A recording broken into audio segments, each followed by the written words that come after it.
Welcome to the Lazy CEO Podcast, where Jim Schleckser, author of Great CEOs Are Lazy and founder of the CEO Project, features compelling experts and topics for CEOs of mid to large-size companies. Now, let's get started with the show.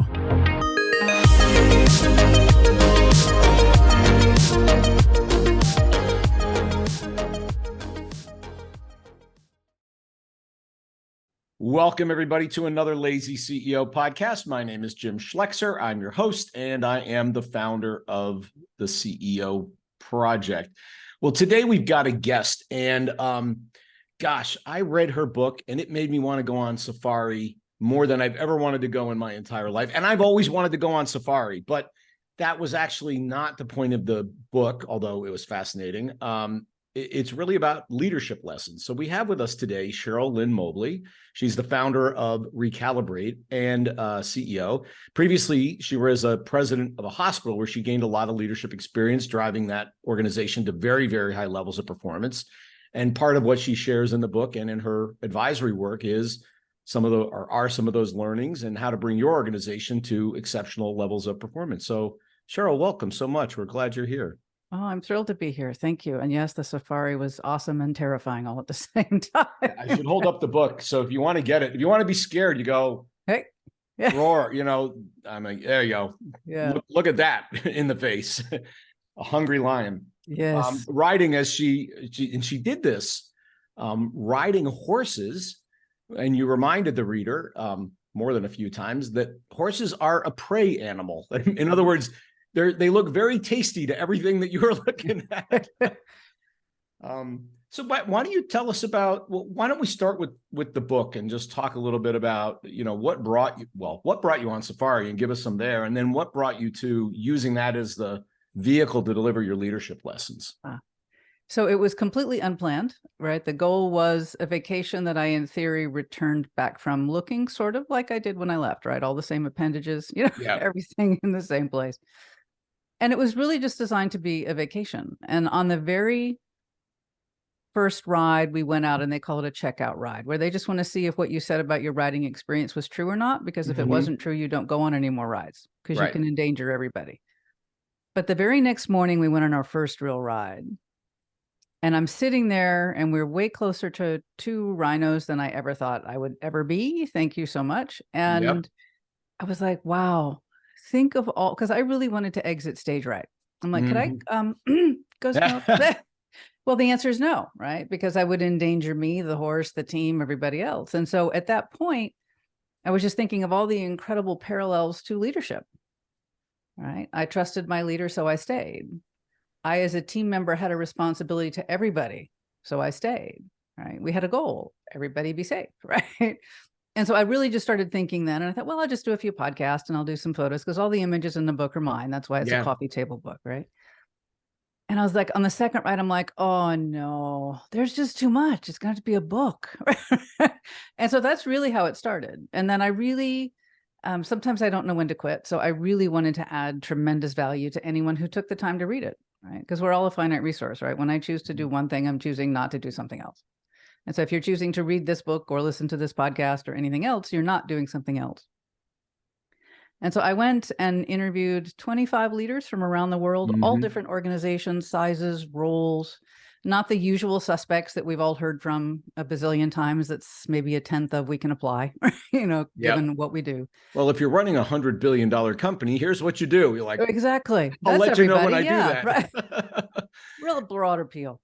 Yeah. And so I deliberately went for people who were all over the map with all sorts of experience. And I had pulled leadership principles from each of the encounters that I share in the book. Right. And so then I asked them, really, how do you bring it to life? How do you do this? So that anybody reading it could go, ooh, yeah, I never thought about it that way. Ooh, I can lift that thing right now today, or share it with somebody on my team who's struggling with this, right? And go do something with it. So that's really how it came to be. It was not intended at all. But after every ride, I would run back to our room and sit and write furiously because we did 2 rides every day. And I certainly wasn't taking notes on horseback, because a horse stays alive by going, that seems dangerous. I'm going to leave. You can stay if you want. Right. Right. So there was no time on that. So I'm desperately trying to remember all the encounters that we had. So that's really how the book came to be. And it was designed to be different. It's a coffee table book. It's not your typical, because I didn't want it to be typical. I wanted people to get a sense of the story, because each chapter begins with an actual encounter. Some of them great, some of them not so great. And then the leadership principle and then the interview. So that's repeated throughout. And then there's images in there as well. So that's how it came to be. Very cool. Very cool. You know, one of the more provocative sort of talking points that you talk about is where organizations are headed sort of at high velocity in the wrong direction and how to get them back on track. And obviously, you know, curious minds go, I need to hear about that. So what are we doing in the wrong direction at high velocity? And then how do we get back off of that track and on the right track? So share with us, please. Yeah, you know, it's interesting because if we had, you know, this answer to this question would have been different, right? 3 years ago, 5 years ago, right? Now and I see the pace increasing and I'm like, no, stop this, stop it now, right? Yeah. And what I'm really seeing is twofold. One is making space for the other. And so the first really is, so many organizations have really gotten away from, what do we exist to do? If we evaporated tomorrow, would anybody care other than the people who we pay? You know, and so we are making lots of decisions that aren't driven by that anymore. You know, and the thing that has come up in its place is I see so many leaders feeling held hostage, especially when for some it's really difficult to get people, that they're trying to please everybody. And so it's kind of a whack-a-mole version, right? Of, okay, oh, you happy? Okay, you're happy. So, oh, and you're happy. Oh, but making you happy made you unhappy. And you get all of this energy that's spinning around that. And it's like, but no, then nobody's happy. Because you basically just said the person who screams the loudest or has the loudest temper tantrum gets to set direction until somebody else screams louder.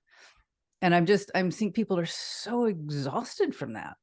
And then they're like, oh, business. Yeah. Okay. It's feeling more like romper room, you know? Yeah. And it's just, and that's what I'm seeing today is really just, and it's feeding on itself. Unfortunately, you make that decision to allow yourself to be run by everyone. And then you're just kind of spinning, and that's exhausting. And I'm like you, I love the title of your book, The Lazy CEO, because I said years ago, I said, you know, if you're not lazy, you're not trying to find a better way to do something, because you wouldn't mind washing the clothes on the rocks. But if you think that's not fun, you're going to find another way. Right. You know, and so it's a matter to me of really, what are you paying attention to? What are you saying no to? And right now I just see that really kind of coming. It's not moored anymore. It's just floating, and it's just not working well for anybody.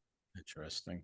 So, yeah, this feels like in a personal relationship, being a people pleaser and then not caring for yourself. In other words, you're not setting boundaries in your personal life to enable you to be you, because you're so worried about pleasing everybody else. So you're like Zelig, right? To use the Woody Allen movie, right? Yeah. So, and the voices have gotten really loud, some of them. And I argue that it's a power shift. You know, a group that maybe didn't feel like are now elevating their voice in a pursuit of power in this relationship, right? But if everybody does that, it's a cacophony, which is sort of what you're talking about. Right, exactly. But it seems, so let's talk about how do you get out of it? Because not doing that takes a lot of confidence and a lot of bravery, I think. So help us with, how do we change, you know, dealing with this cacophony and trying to whack-a-mole into something that's maybe more productive and useful? Yeah. And so I think you framed it beautifully, because it is a brave, courageous decision. And because you have to be willing to accept that what you've thought success looked like may no longer be the metric. You know, if the metric has always been, and this, especially in the US, bigger is better. Yeah. You know, that's what we want. Well, if you're exhausted and you're constantly, and your company is not really exciting anybody anymore, then why is that success? Because you're shooting for larger numbers. So I think the first thing is, you as a leader, and I'm not naive. We all have bosses. When I was a CEO, I had a boss. My boss had a boss, right? So I get that. You know, I had a board and I had a boss. And so I'm not being naive and saying, oh, well, just go make the decision. It's fine. And so it's not, it's not I solo can do this. But I think part of it is really redefining, am I willing to keep doing this personally? Am I willing to keep the organization running in this, the gerbil wheel? Because ultimately that's your job as a leader. You're either allowing it, yep, or you're not. And when you say, no, I'm jumping off this wheel, it might hurt. Right? But it's really the first thing is that decision. This is just not worth it. This is not what I signed up for. This is the organization isn't doing what it needs to do. That nobody's really happy here. Nobody's really, because we're all, to your point, looking to elevate me. It's I have my truth. Yeah. I'm like, yeah, so I can decide when I'm driving down the road that I don't think I should have to stop at a red light. That's my truth. So that works. I mean, we all know at some point it's ludicrous, but we think it's fine as long as it makes me get what I want. Right. So right. It's really the first thing is that decision. And then that decision will inform, okay, what are we here to do? And it's really getting back to that. When I was in the hospital role as president, the phrase that we used was, we are going to be the best place to give and receive care. I like that. Period. And every decision funneled through that. So if it didn't fit that, it didn't get approved. Okay. Period. I mean, so we saved ourselves a lot of time by thinking about decisions that automatically you could go, will it make this a better place to give care? Will it make it a better place to receive care? No, off the table. All right. So it's that clarity that saves you a lot of energy, because we all have decision fatigue. We all have information overload, and everybody's got the most urgent thing. And I'm like, if I listen to all your urgent things, I won't get anything done. Right. Or I'll be going here and there and everybody's definition. So it's really, what is it for you? Why are you here? And it is easier if you're in a healthcare type organization, or you're in a nuclear organization, right, or military, to know why. But for some it can be more difficult. But it's like, but if that doesn't drive what y'all do and why you do it, then you are going to get pulled all over the place. So it's really first making the decision that you're willing to deal with the pain, the short-term pain that it's going to cause. And then it's getting back to that. And really then it becomes having frank conversations of what you're doing and why, and then sticking with it. Right. Too often, and I was certainly on the receiving end of this many a time, of plan du jour. And a smart person, if there's a plan du jour, says, I'm going to ignore you because tomorrow it will change. Yep. So why should I invest my energy, my expertise, my passion in something you're going to yank or just let fizzle? And so it's really those three things. And but it starts with the willingness to go, I'm going to put it bluntly, it sucks the way it is right now. Mm-hmm. Don't want to do it no more. Right. I don't care if everybody else is doing it. It's just not going to happen. And it may mean that some of your people go away. And that's what was resonating as you were talking. If you get really clear about what you are and what you are not, mm-hmm. and I think what you are not is actually maybe more important. We mm-hmm. tell people you define yourself by what you say no to, not by what you say yes to. That if you have an existing organization, there are people that will opt out. Mm-hmm. If they, like, holy moly, she means it, right? Yeah. Like, I guess this isn't a place for me to hang around. I used to use the example. I go, look, if the bus is going here and you don't want to go there, why would you stay on the bus and throw rocks? You mm-hmm. might as well get off the bus, and go find another bus. Mm-hmm. And so I think this idea of clarity of purpose and then sticking to it, but that's what gets really hard, because I could tell you, somebody who's advocating for a particular group could say, oh, okay, we're all about caring for people. Let me explain why satisfying my particular interest group will improve customer care or patient care, or make it a better place to give care. I mean, they're going to twist it. No? Mm-hmm. Did you experience that? Well, all of us as humans want what we want. Yeah. I'm not exempt from that. You're not exempt from that. Anybody listening is not exempt for that. The difference becomes when you go, but it really isn't about Cheryl. At the end of the day, it's about, is this organization a better place because I was here to do something for a time period? Mm-hmm.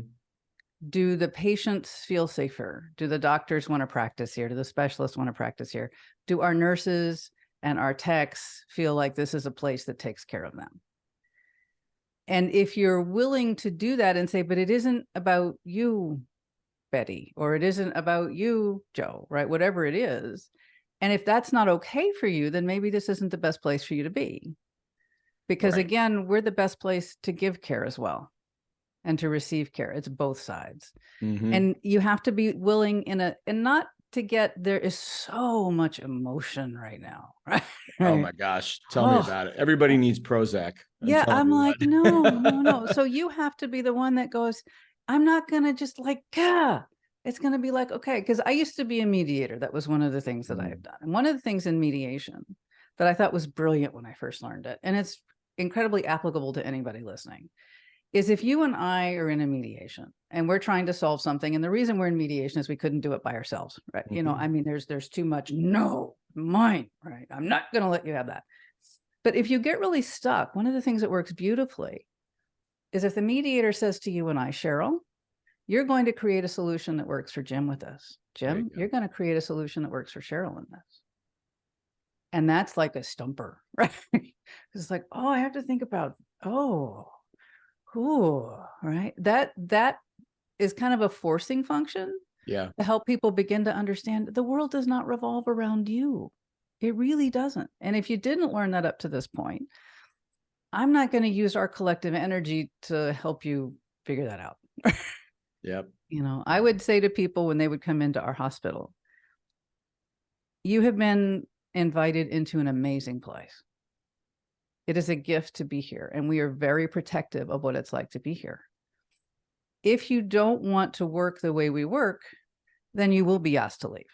Right. Now, on the flip side, we are so excited that you're here because you bring ideas in that we don't have. And I encourage you from hours one to say, you know, I worked in another place and they did it this way. Would that be helpful here? I say, because we can learn from you. You know, you see things differently because you're coming in from the outside, fresh eyes. So please help us and talk to us about what you see.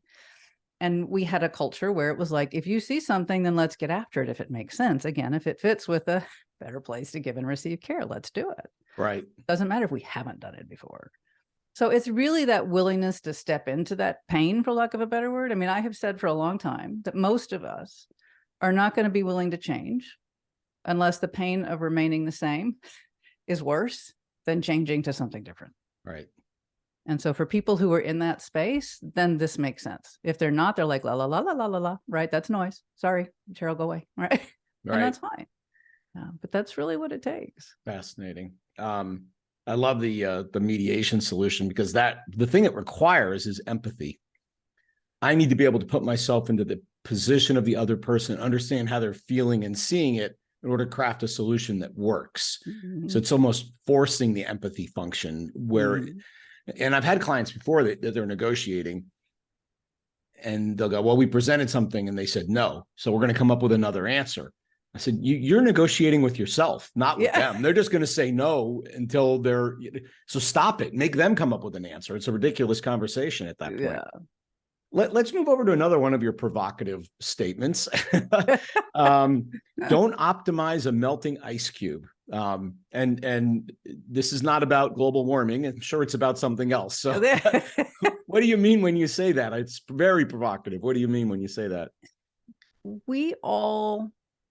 And please understand, I'm not saying Cheryl is perfect and sits above any of this. You know, I'm like everybody else. Sometimes I learn the hard way, which is why I like to help other people not learn the hard way. Mm-hmm. We get so busy focused on whatever our thing is at the moment, whether it is a particular goal, an initiative, or finding people or making everybody happy, whatever it is, that we often don't look up and go, is this really a good use of our time? Mm-hmm. You know, we get so busy. And so you're optimizing this melting ice cube, right? This way of being that no longer serves anybody. Mm. But you're working really, really hard to make it perfect, but it's melting. Yeah. You know? And so for different organizations in different places, that's going to be a different thing.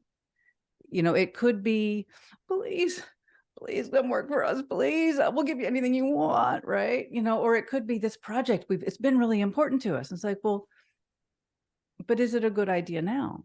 Right. Maybe some things should be either put on hold or put away, especially if you get the clarity of, that doesn't really fit.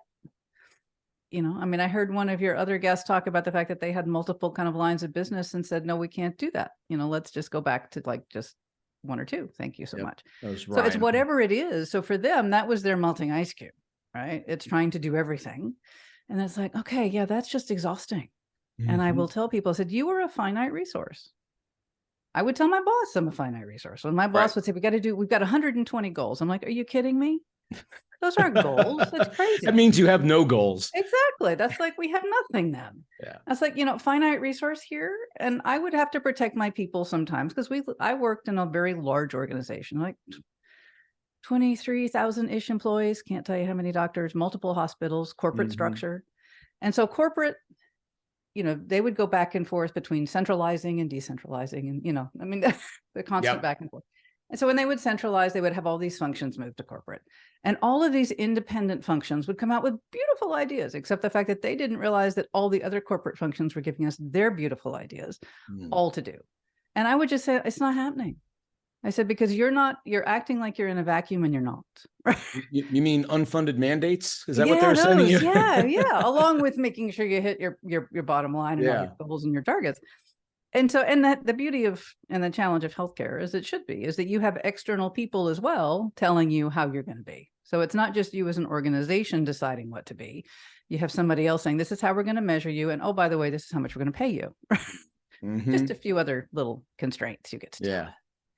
So yeah, but it's like, no, you can't do all that. And I'm not going to pass that on to my staff. Sorry.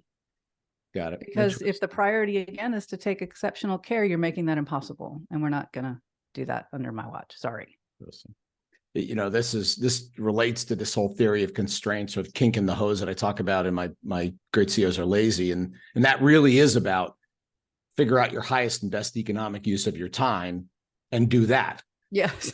Okay. So now nobody needs to read the book because that's the point of the book, basically.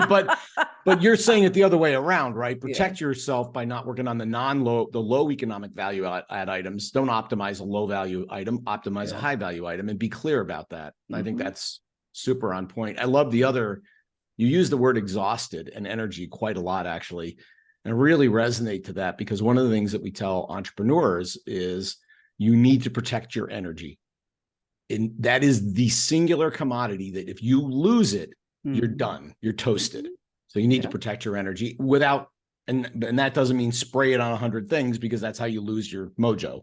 So I love your use of exhaustion. It's way on point, I think. And I don't like it. Being exhausted, or? I don't like being exhausted. Well, who does? And unfortunately we put ourselves in that position. And I think as a leader, part of your additional mandate, not only you have to protect yourself, you're being trusted to protect everyone else. Yes. So there's an additional responsibility that comes with saying yes to that role.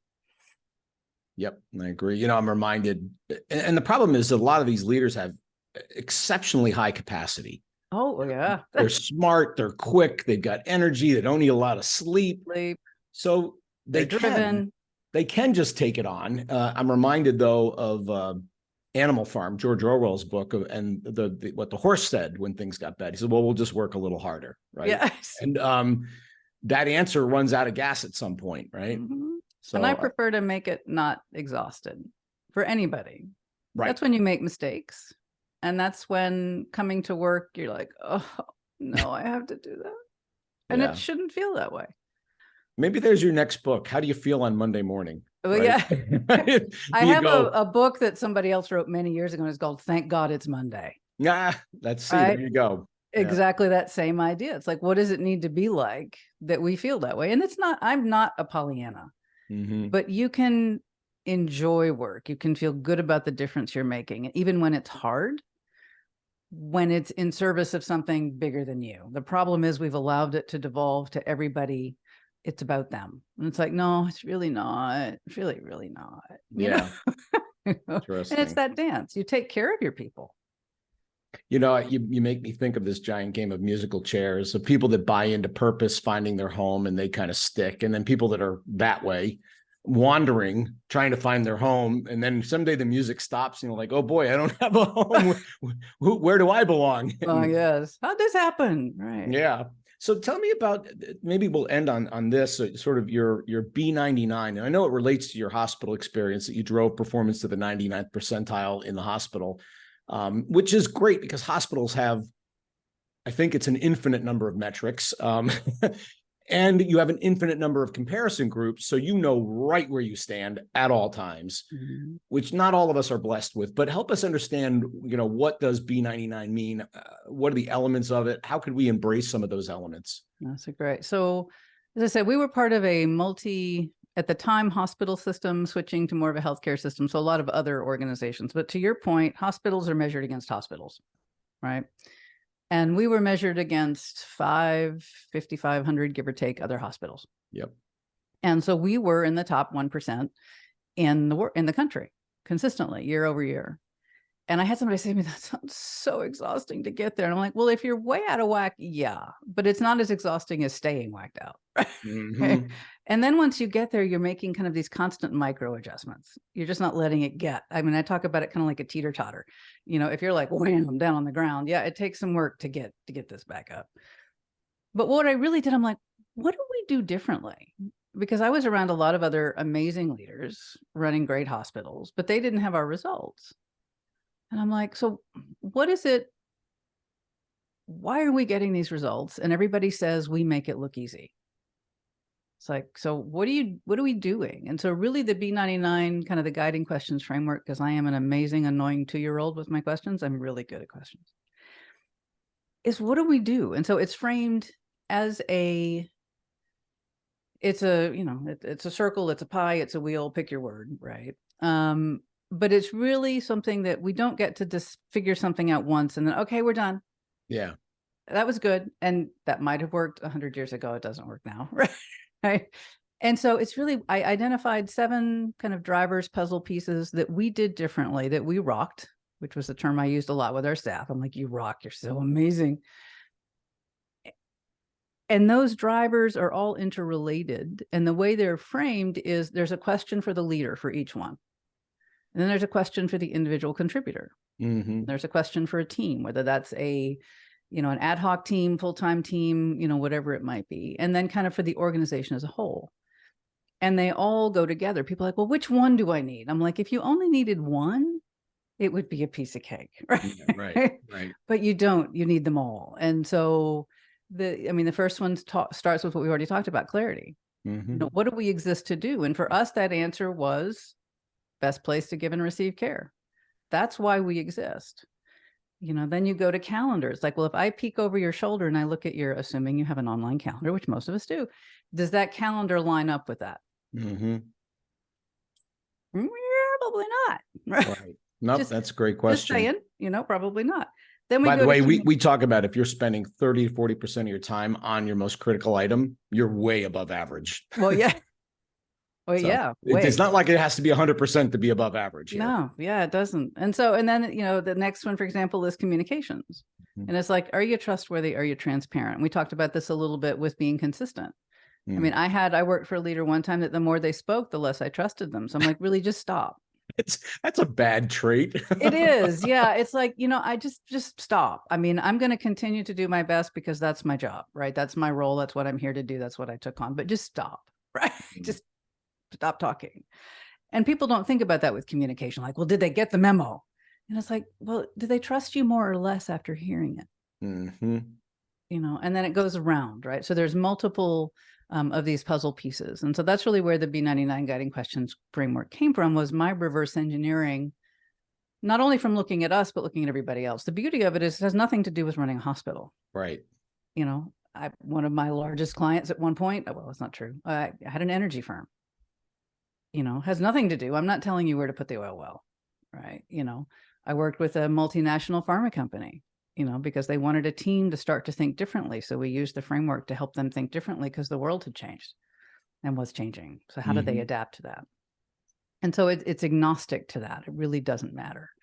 And for me, it's like, if I'm going to spend my energy and my time, I want it to be the best. Thank you very much. I don't want to go, we rocked average. No, sorry, and so for me, it's like, if you're going to do this, then do it. And once you get to this level, it's just, I almost felt like I'd worked myself out of a job. Yep. I was like, at first I was like, am I bad? Because I'm not as busy as I was. And I'm like, I don't think it's bad. And I know that's one of the things you talk about with your peer group is you have other people to talk to, right? And bounce that off of. But I'm like, is this a bad thing? Am I like missing stuff? And I'm thinking, no, honey, you just developed everybody else. Right? Yep. And you have a system that everybody knows. And so the wheel just kind of spins. And it's easy, relatively speaking, with minor oopsies we've got, those happen. But it was really just, it's like, it doesn't have to be hard. And so somebody said, well, how do I know if we're off track? I'm like, if it's like exhausting, right? Ongoing. I mean, we all have periods of intensity, but if you have a high level of intensity all the time, there's a problem. Yep. Interesting. There's two reactions to getting to that place because we deal with entrepreneurs that, one is there are no fires. Yeah. So I'm going to go set one so I can put it out. I do. Right. I mean, bored firefighters become arsonists, and that's what happens. I mean, it's not a great behavior set, but it happens. The good behavior set is you've gotten this organization at this level and it's humming. What's next? Mm-hmm. What's the next level that you could go to? What does that look like? And that's where the creative and interesting stuff is, because you don't want to sit there and be bored as a leader either. You've done a great job. Then create the next challenge, but go that way, not by creating fires where you are. Yeah. Well, cool. Well, maybe we'll end on two last questions. What, besides going on safari, what do you like to do for fun, Cheryl? Oh, well, I have horses now at home, so I get to be ruled by large four-leggeds, who yell at me when I don't come out of the house fast enough to take care of them. So I take care of them, and I said they will either keep me young or kill me. Those are pretty the only options. And so far, we're going on the keeping me young side, right? There you go. Good. So I do that, and I am also really active, kind of in my church and having fun doing a lot of cool things there. And Neat. So those are the non-work things. But you learn a ton of lessons in everything you do, right? I mean, horses teach me so much. I get so many, I do that too, and it's not good. Right. Yeah. Or, okay. So it's to me, part of the pleasure is being involved in a lot of things that don't quote unquote directly relate, because they shake you up. It's kind of a different concept of not being in an echo chamber. You can look at a gardening magazine and go, we have part of our pastures go for hay. Mm-hmm. And it's one of the things when you live out here, it's like, well, you must fertilize and weed kill, and you must have rain, which I can't control. Right. And then if there's enough grass, then it gets cut, and then it gets baled, and then it goes away. It's like, well, I can't bale it before it grows. Right. Mm-hmm. But in a business setting, a lot of times anymore, we've gotten so removed from the logic of pattern, right? Mm-hmm. Like we're trying to do this before it rained. And I'm like, no. There's an order. And I think that's one of the gifts of being around the physical environment is you get really reminded there's a logical flow, and you can't do that before you do this. It's a lot of the focus on the I had one company that I changed the tuition reimbursement plan. Because it used to be, you got to take something directly related to your job and you got to get an A or better, or we're not going to pay for it. Right. And change it to take whatever you want. We pay. Yeah. Doesn't ancient art of the Incans. I don't care what you take, because you can learn from anything. Right. Yeah. I agree with you. Maybe last question. If people want to get more Cheryl in their life and more of your thinking, what's the best way for them to do that? Well, I think obviously the book is a nice static resource, right? Whether it's the physical coffee table book, which is my bias, because I'm a photographer, so it just looks really awesome. Or there's an ebook for people who are like, no. So that's one option. And the other thing that I would like to extend, because I think it's amazing what you're doing with kind of the peer groups that you provide with the CEO project, because that makes all the difference in the world. And that was, for me, the reason I left the hospital and went out and started reCalibrate, was because I was around a lot of people go, how'd you do it? How'd you do it? How'd you do it? And I'm like, they don't know. That's why they're not doing it. Right. Yeah. So it's really to help other leaders short circuit that leap, right? This is how you do it. Walking through with somebody who's done it and helped other organizations kind of work that way. So what I'd like to offer your folks is really just, there's the quiz that's available for anybody. They can go check that out. That gives them kind of, where are you really rocking the B99 kind of guiding questions framework now, in real life in your organization?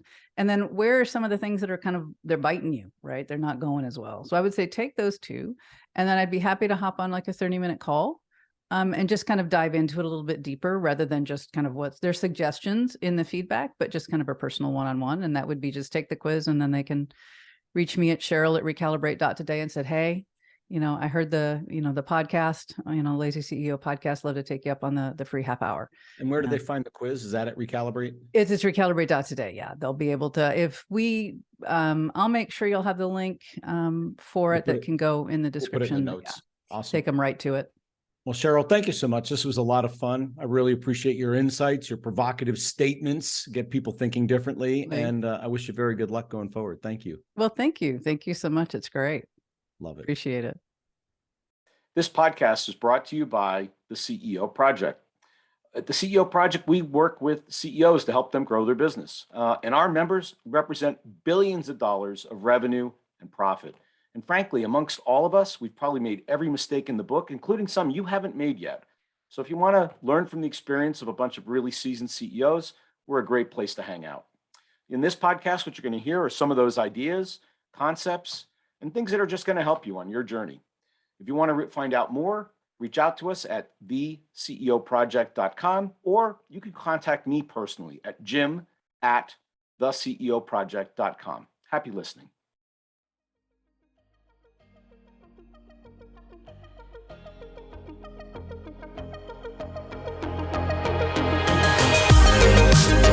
Thanks for listening to the Lazy CEO podcast. We'll see you next time, and be sure to click subscribe to get future episodes, and check out our website, www.theceoproject.com.